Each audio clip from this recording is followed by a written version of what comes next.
اعوذ باللہ من الشیطان اللعین الرجیم بسم اللہ الرحمن الرحیم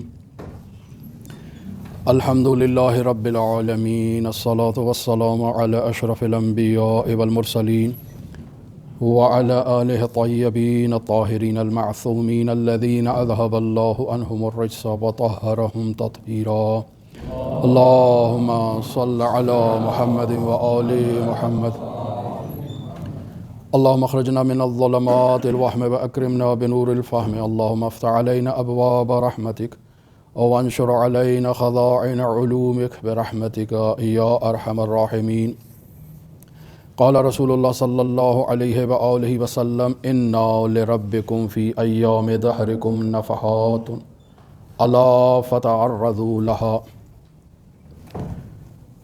درود پڑھیں محمد وآل محمد، اللہم صل علی محمد وآل محمد وعجل فرج۔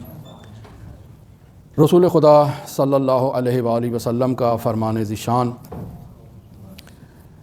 کہ آگاہ رہو، متوجہ رہو، باخبر رہو کہ تمہاری زندگی کے ایام میں خداوند متعال کی جانب سے کچھ ایسے لمحات ہیں، کچھ ایسی نفحات کی گھڑیاں ہیں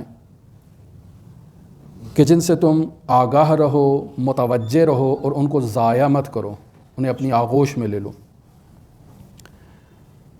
اسی موضوع پر گفتگو ہو رہی تھی کہ نفحات الہیہ، رحمت الہیہ کے وہ لمحات جن کی انسان کو قدر کرنا ہے، وہ لمحات کون سے ہیں؟ تو بیان ہوا مختلف لمحات کی طرف اشارہ کیا جا سکتا ہے۔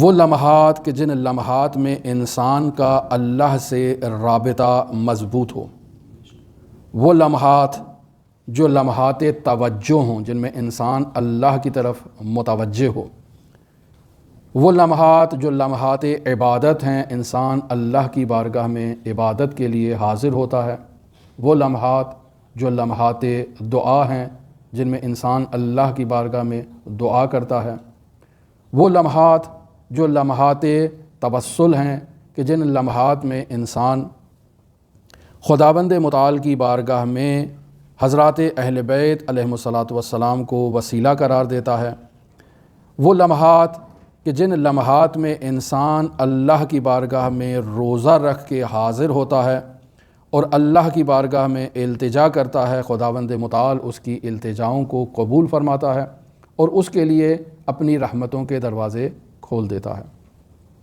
بیان ہوا کہ دن اللہ کے دن ہیں، مہینے بھی اللہ کے دن ہیں، مہینے ہیں، اعمال بھی اللہ کے لیے انجام دیے جاتے ہیں، تو کیا وجہ ہے کہ بعض دنوں کو، بعض مہینوں کو اور بعض اعمال کو باقی دوسروں پر فوقیت حاصل ہے؟ تو اس سلسلے میں بھی بیان ہوا کہ خداوند متعال کے نفحات میں چونکہ کثیر ہیں، زیادہ مقدار میں ہیں، اور خداوند متعال کی جانب سے بندے کی جانب یہ رحمت کے اوقات بعض دوسروں کی نسبت شدید تر ہیں، چونکہ ان میں ایک مناسبت موجود ہے، جس مناسبت کی وجہ سے ان ایام کو، ان اوقات کو، ان لمحات کو ایک خاص اہمیت حاصل ہے۔ بیان ہوا رجب امیر المؤمنین کا مہینہ ہے، استغفار کا مہینہ ہے، اللہ کی رحمت کی فراوانی کا مہینہ ہے، لہٰذا رجب کو یہ خصوصیت حاصل ہے کہ اسے یہ اللہ کی طرف سفر کرنے والے مسافروں میں جلدی سفر میں اور جلدی منزل مراد تک وہ پہنچ جاتے ہیں جو رجب کو احیا کرتے ہیں۔ اور اسی طرح سے شعبان معظم کا مہینہ جسے رسول خدا صلی اللہ علیہ وآلہ وسلم سے نسبت حاصل ہے، اللہم صلی علی محمد وآل محمد جل فرج قائم علی محمد، اور رسول خدا کی ذات گرامی پر، ان کی آل پر انسان جب درود بھیجتا ہے تو خداوند متعال اس ماہ شعبان میں اس درود کی بدولت انسان پر اپنی رحمتوں کے دروازے کھول دیتا ہے۔ اس مہینے میں دوسرا ایک عمل جو بہت زیادہ تاکید کے ساتھ بیان کیا گیا ہے وہ صدقہ ہے۔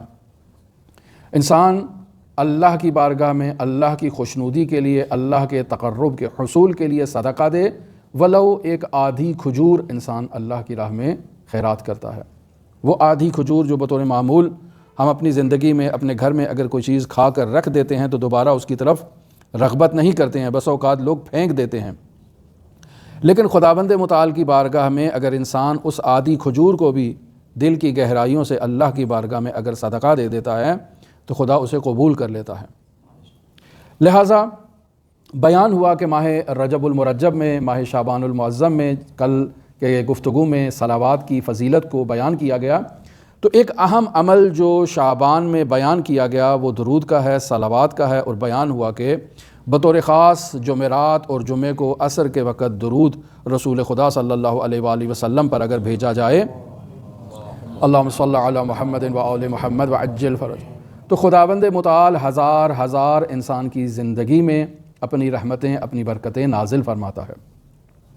پھر بیان ہوا کہ ماہ رجب شعبان المعظم میں زوال کے وقت اگر انسان درود پڑھتا ہے اور صلوات شعبانیہ کو پڑھتا ہے جو اس ماہ میں بیان ہوئی ہے، جس کا آغاز بھی درود سے ہوتا ہے، اگر انسان اس صلوات شعبانیہ کو باقاعدگی سے پڑھے تو خداوند متعال کی بارگاہ میں در واقع یہ بھی نفحات الہیہ کے وہ لمحات ہیں۔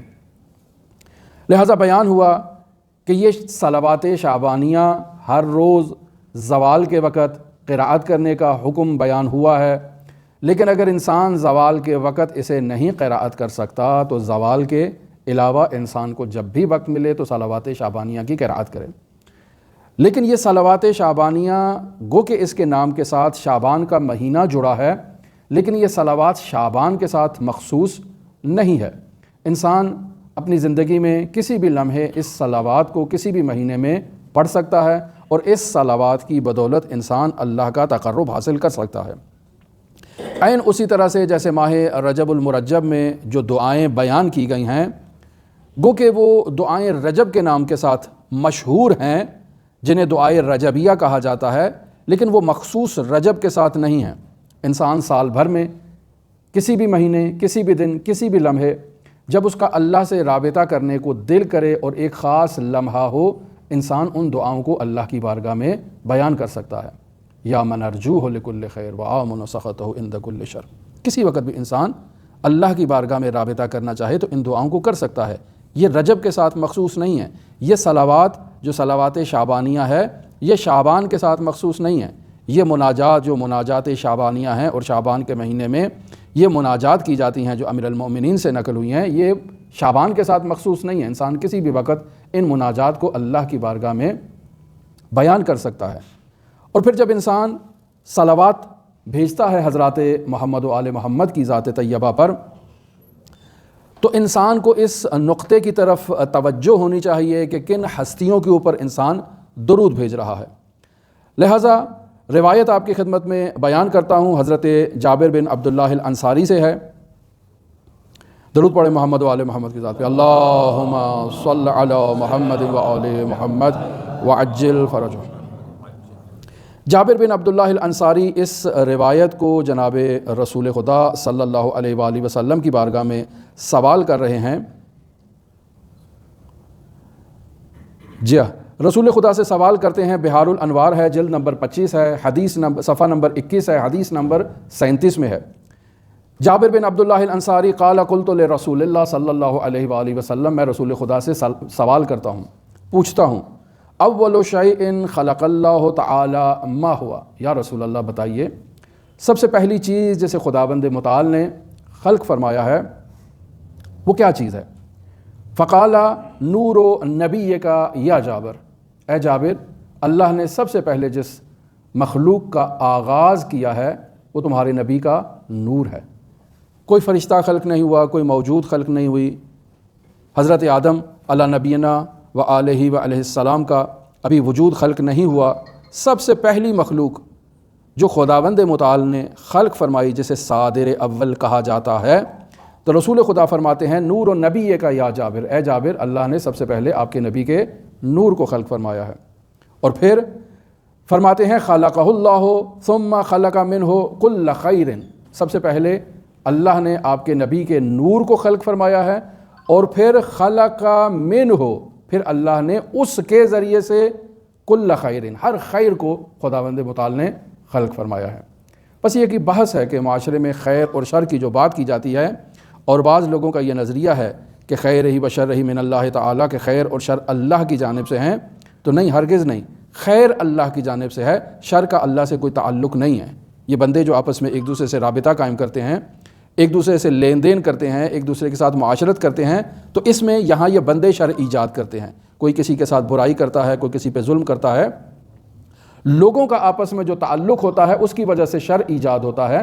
خداوند متعال نے صرف اور صرف خیر کو خلق فرمایا ہے۔ لہٰذا رسول خدا جابر سے کہہ رہے ہیں کہ خلقہ اللہ ثم خلق منہ کل خیر، سب سے پہلے محمد مصطفیٰ کے نور کو اور آپ کے نبی کے نور کو خلق فرمایا ہے، اور پھر اس کے بعد خداوند متعال نے اس سے ہر خیر کو خلق فرمایا ہے۔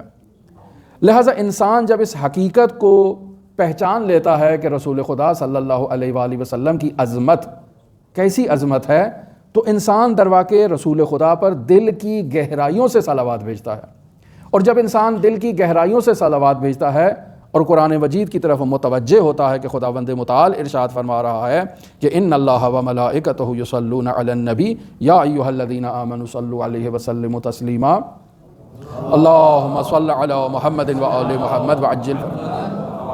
تو انسان اس چیز کی طرف متوجہ ہوتا ہے کہ اللہ بھی درود بھیج رہا ہے، ملائکہ بھی بھیج رہے ہیں، اہل ایمان کو بھی یہ کہا گیا ہے کہ آپ بھی رسول خدا کی بارگاہ میں سر تسلیم خم ہو جاؤ، یعنی رسول خدا پر درود بھیجو۔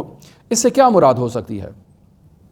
لہٰذا جب انسان اس حقیقت کی طرف اس کے ذہن میں ایک سوال ابھرتا ہے، اور پھر اس سوال کو اس انداز میں اگر تشریح کے طور پر پیش کیا جائے کہ ہم صلوات بھیجتے ہیں اور خداوند متعال اپنی رحمتوں کی بارش نازل فرماتا ہے، اپنی رحمتوں کی آغوش میں لے لیتا ہے جناب ختمی مرتبت کو اور اس صلوات بھیجنے والی امت کو، تو یہاں اس صلوات میں اور اس رحمت میں کیا تفاوت ہے؟ الظاہر ہم جب دیکھتے ہیں تو دونوں کا مصداق تو ایک ہی ہے، صلوات بھی رحمت ہے اور رحمت بھی درواقع رسول خدا پر صلوات ہی ہے۔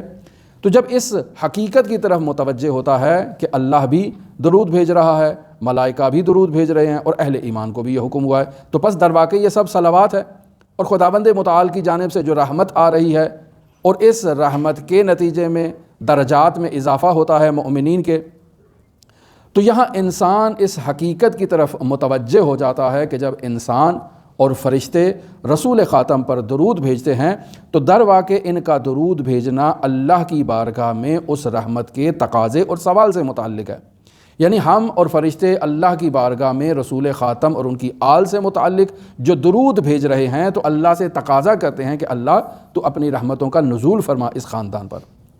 لیکن جب اللہ درود بھیجتا ہے تو در واقع اللہ اپنی رحمتیں نازل فرماتا ہے۔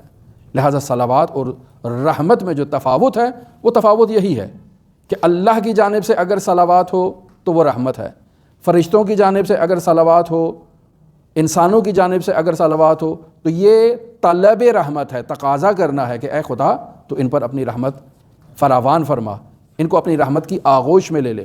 بس در واقع ہیں دونوں ہی رحمتیں، لیکن دونوں رحمتوں میں تفاوت یہ پایا جاتا ہے کہ ایک رحمت اس قوس نزول سے نیچے کی طرف آ رہی ہے اور ایک رحمت اس نزول سے صعود کی طرف اوپر جا رہی ہے۔ جب انسان تقاضا کرتا ہے تو یوں اپنے ہاتھ بلند کرتا ہے، یعنی اوپر کی طرف خداوند متعال کی جانب جو ہے وہ اپنے ہاتھ بلند کر کے انسان تقاضا کرتا ہے۔ بس انسان طلب کر رہا ہے اس ذات سے، انسان کی دعا محمد و آل محمد کے ذکر کے طفیل اوپر صعود کرتی ہے، خداوند متعال کی جانب سے جو درود آتا ہے، جو رحمت آتی ہے وہ رحمت واسعہ ہوتی ہے۔ بس خداوند متعال جو درود بھیج رہا ہے وہ رحمت ہے، رسول خدا کی طرف نازل ہو رہی ہے، اور جو انسان درود بھیجتا ہے وہ طلب دعا ہے، یا فرشتے ہیں وہ بھی طلب دعا ہے۔ بس یہ معلوم ہو گیا کہ رسول خدا کا مقام و مرتبہ اور ان کی آل کا مقام و رتبہ جو ہے وہ ان فرشتوں سے بلند ہے۔ پھر اس کے بعد ایک یہاں سوال جو کل پوچھا گیا کہ قلب اور فؤاد کسے کہتے ہیں؟ قلب ظاہری طور پر جو ہمارے ہاں ہمارے معاشرے میں جو استعمال کی جاتی ہیں اصطلاحات، یہ بس اوقات قرآن مجید کی تفسیر میں بھی ایسی ایک کلمات استعمال کیے جاتے ہیں در واقع عدم دقت کی بنیاد پر ہے، عدم توجہ کی بنیاد پر ہے۔ حتیٰ ہم نے دیکھا بعض لوگوں نے اس کو تحریف کے زمرے میں بھی بیان کیا ہے۔ مثلا ہم کہتے ہیں کہ قلب کسے کہتے ہیں؟ کہتے ہیں قلب یعنی دل، یہ جو انسان کے اندر خون کی گردش کر رہا ہے یہ دل۔ بس قلب جب کہا جاتا ہے تو کہتے ہیں اس سے مراد دل ہے، یا فؤاد جب کہا جاتا ہے تو کہتے ہیں اس سے مراد بھی دل ہے جو انسان کے وجود میں گردش کر رہا ہے، جبکہ ایسے نہیں ہے۔ قلب اور فؤاد یہ دل نہیں ہے، یہ والا دل نہیں ہے۔ لہٰذا ہم نے اپنی پہلے والی گفتگو میں یہ بات کی تھی کہ اخلاقیات میں جو استعمال کی جاتی ہے اصطلاح، وہ استعمال اس طرح سے کی جاتی ہے کہ قلب، روح، یہ دونوں ایک ہی شے کے نام ہیں، ایک ہی چیز کے نام ہیں۔ قلب اور روح اور عقل ایک ہی چیز کے نام کے طور پر استعمال کیے جاتے ہیں۔ لیکن یہاں اس مقام پر آ کر ہم یہ بیان کرتے ہیں کہ دیکھیں خداوند متعال نے انسان کو مرکب دو چیزوں سے ملا کر خلق فرمایا ہے۔ ایک اس کا یہ مادی جسم ہے، ایک اس کی روح ہے، جسے آپ قلب کا نام بھی اخلاقیات میں دیتے ہیں، جسے عقل کا نام بھی اخلاقی زبان میں دیا جاتا ہے۔ جب انسان کے جسم کی طرف رجوع کیا جاتا ہے تو انسان کے ہاتھ ہیں، ہاتھوں میں انگلیاں ہیں، انسان کا بازو ہے، انسان کا پیٹ ہے، دھڑ ہے، ٹانگیں ہیں، آنکھ ہے، کان ہے، گلا ہے، زبان ہے، ناک ہے۔ یہ اعضاء و جوارے ہیں جو تشکیل دیتے ہیں ایک جسم کو۔ اس مجموعے کا نام جسم ہے کہ جس کے ذریعے سے انسان حرکت کرتا ہے، دائیں بائیں جاتا ہے، لوگوں سے گفتگو کرتا ہے، معاشرت کرتا ہے، خاندان تشکیل دیتا ہے، پھر آگے سے اپنی نسل میں اضافہ کرتا ہے۔ یہ تمام چیزیں کس سے تعلق رکھتی ہیں؟ جسم سے تعلق رکھتی ہیں۔ لیکن خداوند متعال نے اس جسم کی مینجمنٹ اور مدیریت کے لیے ایک اور چیز کو خلق فرمایا ہے جو امر ربی ہے، وہ انسان کی روح ہے۔ اسی روح کا نام نفس ناطقہ بھی ہے، اسی روح کا نام قلب بھی ہے، اسی روح کا نام جو ہے وہ یہی جو ہے وہ دل بھی اس کو کہہ لیں۔ یہ سب نام اس حقیقت سے متعلق ہے، انسان کے جسم سے متعلق نہیں ہے۔ پس انسان کے یہ دو اعضاء ہو گئے، ایک ظاہری اعضاء ہے، ان کا کام مختلف ہے۔ اسی طرح سے خداوند متعال نے جو انسان کو وہ باطنی نفس ناطقہ عطا فرمایا ہے، اس سے متعلق بھی خداوند متعال نے انسان کو کچھ قوتیں عطا کی ہیں۔ ان قوتوں کی طرف جب انسان رجوع کرتا ہے تو یہ دل ہمارا دھڑکتا ہے ہمارے اس وجود کو جان بخشنے کے لیے۔ اگر یہ دل کی دھڑکن بند ہو جائے تو انسان کے جسمانی اعضاء میں خون کی گردش منقطع ہو جائے گی، جس کے نتیجے میں انسان کی موت واقع ہو جائے گی۔ اور آپ نے مشاہدہ کیا ہوگا کہ اگر کسی بھی عضو میں خون کی روانی اگر منقطع ہو جائے، رک جائے، تو وہاں دکھ ہو، درد ہو، تکلیف ہو، اس قسم کے اسباب وہاں ایجاد ہونا شروع ہو جاتے ہیں، بس اوقات اس کو قطع بھی کرنا پڑ جائے۔ لہٰذا خون کی روانی اس بدن کے لیے نہایت ضروری ہے جو اس دل کے ذریعے سے ہوتی ہے۔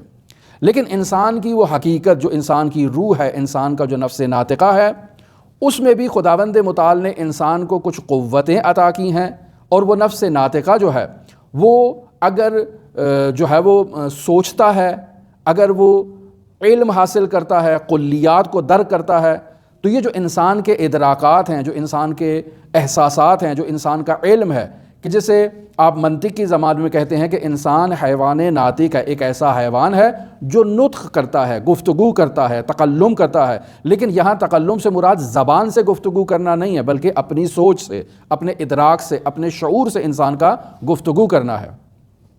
پس انسان جو سوچتا ہے، جو انسان کی معلومات ہیں، جو انسان اپنی فکر کو استعمال کرتا ہے، علم حاصل کرتا ہے، اسے علمی اصطلاح میں قلب کہا جاتا ہے، یعنی قوہ مدرکہ، یعنی ایسی طاقت جس سے انسان ادراک کرتا ہے، شعور حاصل کرتا ہے، فہم حاصل کرتا ہے۔ اس پاور کو کیا کہا جاتا ہے؟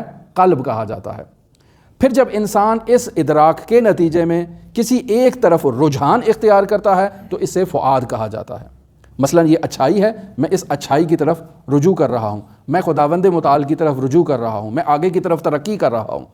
لہٰذا اگر اس کو بعض مقامات پر ایک ایسی تعبیر بھی اس کے لیے بیان کی گئی ہے کہ سب سے پہلے انسان کی قوتوں میں صدر کا مقام آتا ہے، صدر سے جب انسان اوپر کی طرف ترقی کرتا ہے تو قلب کا مقام آتا ہے، پھر اوپر انسان جب ترقی کرتا ہے تو فؤاد کا مقام آتا ہے، پھر اس سے اوپر جب انسان صعود اختیار کرتا ہے تو سب سے بلند مرتبہ جہاں تک انسان پہنچ سکتا ہے اسے لب کہا جاتا ہے۔ بس ایک اعتبار سے کہا جائے کہ یہ قلب اور فؤاد ایک ہی گویا کے چیز کے نام ہے، لیکن حقیقت میں ایک چیز نہیں ہے، ان میں مراتب ہیں۔ وہ قوہ مدرکہ کا مرحلہ پہلے ہے اور پھر رجحان کا مرتبہ بعد میں ہے۔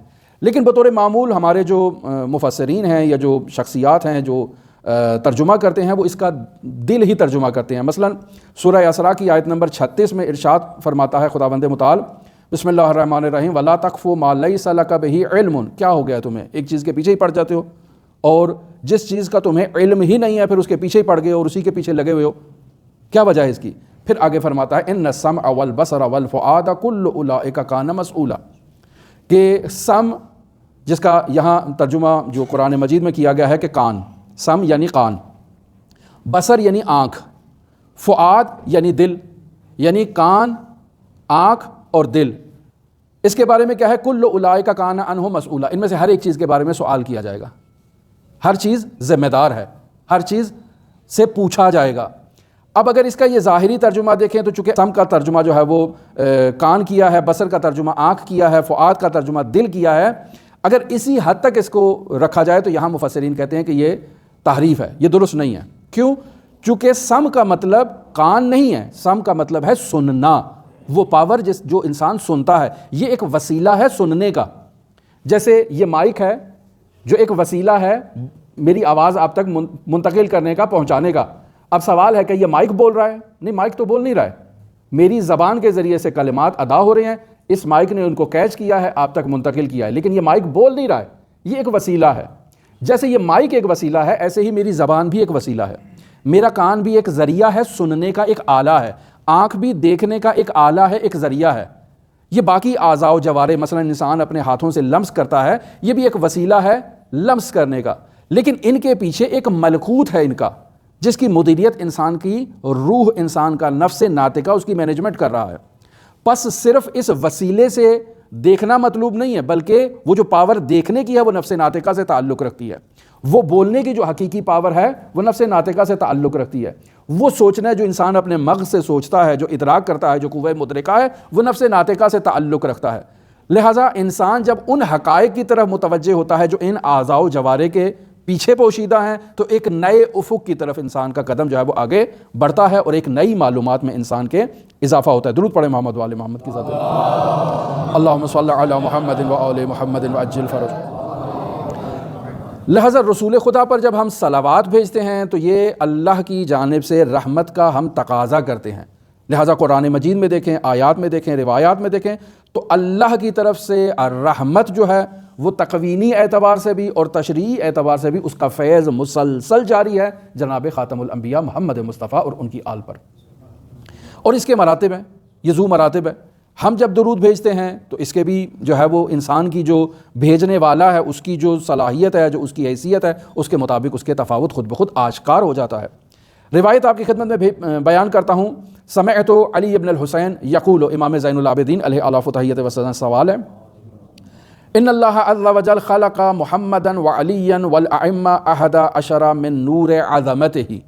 خداوند متعال نے خلق فرمایا ہے. کس کو خلق فرمایا ہے؟ محمد کو خلق فرمایا ہے، علی کو خلق فرمایا ہے، اور 11 ائمہ کو اپنے نور عظمت سے خلق فرمایا ہے. یہ نور عظمت سے خلقت کی روایت حضرت صدیقہ طاہرہ فاطمہ زہرا سے متعلق بھی ہے. وہاں انسان پریشان نہیں ہو کہ اس میں فاطمہ کا نام نہیں آیا ہے، 11 ہستیوں کا نام آیا ہے، اور محمد مصطفیٰ کا آیا ہے، اور علی مرتضیٰ کا آیا ہے، یعنی درواقع 13 ہستیوں کا، یعنی رسول خدا اور ان کے 12 جانشینوں کا نام آیا ہے، فاطمہ زہرا کا نام نہیں آیا ہے. تو انسان پریشان ہو جائے کہ شاید فاطمہ زہرا نہیں، یہ صدیقۃ الکبریٰ، وہ حضرت فاطمہ زہرا صدیقہ کبریٰ ہیں، انہیں بھی خداوند متعال نے اپنے نور عظمت سے خلق فرمایا ہے. لہٰذا اس میں انسان پریشان نہ ہو. پھر فرمایا ارواحا من فی ضیاء نورہ، یہ ایسی ارواح ہیں جو اللہ کے نور کی کیفیت میں موجود تھیں اللہ کی بارگاہ میں. یعبدونہ قبل خلق الخلق، یہ اللہ کی عبادت کیا کرتی تھی، اللہ کی تسبیح و تقدیس کیا کرتی تھی قبل اس کے کہ اللہ کسی مخلوق کا آغاز کرے. یسبحون اللہ عز وجل ویقدسونہ، یہ اللہ کی تسبیح کیا کرتی تھیں اور اللہ کی تقدیس کیا کرتی تھی. اور اس کے بعد وہم الائمۃ الحادیۃ من آل محمد، کہ یہی وہ ائمہ آل محمد ہیں جو ہدایت دینے والے ائمہ ہیں. صلوات اللہ علیہم اجمعین. پس خداوند متعال نے ان ہستیوں کا جو نور خلق فرمایا ہے اس لمحے سے ہی خداوند متعال کی رحمتیں ان ہستیوں پر جاری ہیں. پس خلاصہ کلام آج کی گفتگو میں جو آپ کی خدمت میں پیش کروں کہ سوال اگر ہم سے یہ کیا جائے کہ صلوات اور رحمت میں کیا فرق ہے، تو صلوات وہ ہے کہ جو ہم اللہ کی بارگاہ میں دعا کے طور پر خداوند متعال کی بارگاہ سے طلب کرتے ہیں، اور رحمت وہ ہے جو اللہ نازل فرماتا ہے محمد مصطفیٰ پر، ان کی آل پر، اور ان کے صدقے ہمیں عطا ہوتا ہے، وہ ہے اللہ کی رحمت. بس صلوات اور رحمت میں یہ تفاوت ہوا. اب سوال ہوا کہ قلب اور فؤاد میں کیا فرق ہے؟ تو قلب در واقع اسی قوہ مدرکہ کو کہا جاتا ہے کہ انسان جو سوچتا ہے، جو درک کرتا ہے، جو علم حاصل کرتا ہے، اسے کہا جاتا ہے، اور فؤاد اسے آگے والا مرحلہ ہے کہ جہاں انسان کسی ایک چیز کی طرف رجحان اختیار کرتا ہے۔ لہذا دعا گو ہیں خداوند متعال کی بارگاہ میں کہ خداوند متعال ہمیں اہل بیت علیہم الصلاۃ والسلام کے نور سے، علم سے مالا مال فرما۔ دعا گو ہیں خداوند متعال کی بارگاہ میں کہ حضرات محمد و آل محمد کی نورانی تعلیمات، چاہے وہ دعاؤں کی صورت میں ہو، چاہے وہ احادیث کی صورت میں ہو، نورانی کلام کی صورت میں ہو، خداوند متعال ہمارے قلب کو ان نورانی فرامین سے منور فرمائے۔ دعا گو ہیں خالق متعال کی بارگاہ میں جو مومنین اس درس کا اہتمام کر رہے ہیں، شاہ صاحب ہیں، قبلہ مولانا ہیں، مسجد کی انتظامیہ ہیں، اور آپ حاضرین جو اس درس کو سماعت کر رہے ہیں، خداوند متعال ہم سب سے اس کو قبول فرمائے۔ دعا گو ہیں خداوند متعال ہماری ان ذکر کی ان محافل کو، اس مجلس کو اپنی بارگاہ میں عبادت کا درجہ دے کر قبول فرمائے۔ دعا گو ہیں خداوند متعال کی بارگاہ میں جو ذکر ہوا اس میں کوئی کامی کوتاہی ہو تو خداوند متعال ہم سے درگزر فرمائے اور علم نور عطا فرمائے۔ دعا گو ہیں خالق متعال کی بارگاہ میں جو مومنین بیمار ہیں ان کو شفاء کاملہ عاجلہ کلیہ عطا فرمائے، جو بے روزگار ہیں انہیں روزگار عطا فرمائے، جو بے اولاد ہیں ان کے اولاد نرینہ عطا فرمائے، جو مومنین محتاج ہیں، مقروض ہیں، ان کی احتیاج کو برطرف فرمائے، قرضوں کو خزانہ غیب سے عطا فرمائے۔ دعا گو ہیں خالق متعال کی بارگاہ میں جو مومنین اپنے بچوں اور بچیوں کی شادی کے لیے پریشان ہیں، خداوند متعال ان کی اس پریشانی کو حل فرمائے۔ جو مومنین اس دنیا سے رخصت ہو چکے ہیں، خداوند متعال ان کو جوار اہل بیت میں رفعت مکانی عطا فرمائے۔ بزرگوار نے دعا کے لیے کہا ہے خداوند متعال ان کی تمام جملہ حاجات کو محمد و آل محمد کے صدقے پورا فرمائے۔ حاضرین جم کی جو حاجات ہیں، غائبین کی، مومنین کی جتنی حاجات ہیں، خداوند متعال ان حاجات کو پورا فرمائے۔ ہم سب پر اپنی رحمتیں برکتیں نازل فرمائے، آفات و بلیات سے ہماری حفاظت فرمائے۔ خداوند متعال منجی عالم بشریت حضرت صاحب العصر، صاحب الامر، صاحب الزمان کے ظہور میں تعجیل فرمائے، ہمیں حضرت کے اصحاب و آبان و انصار کی فہرست میں شمار فرمائے۔ اللہم صلی علی محمد و آل محمد وعجل فرج قائم آل محمد۔ اللہم صلی علی محمد و آل محمد وعجل فرج قائم۔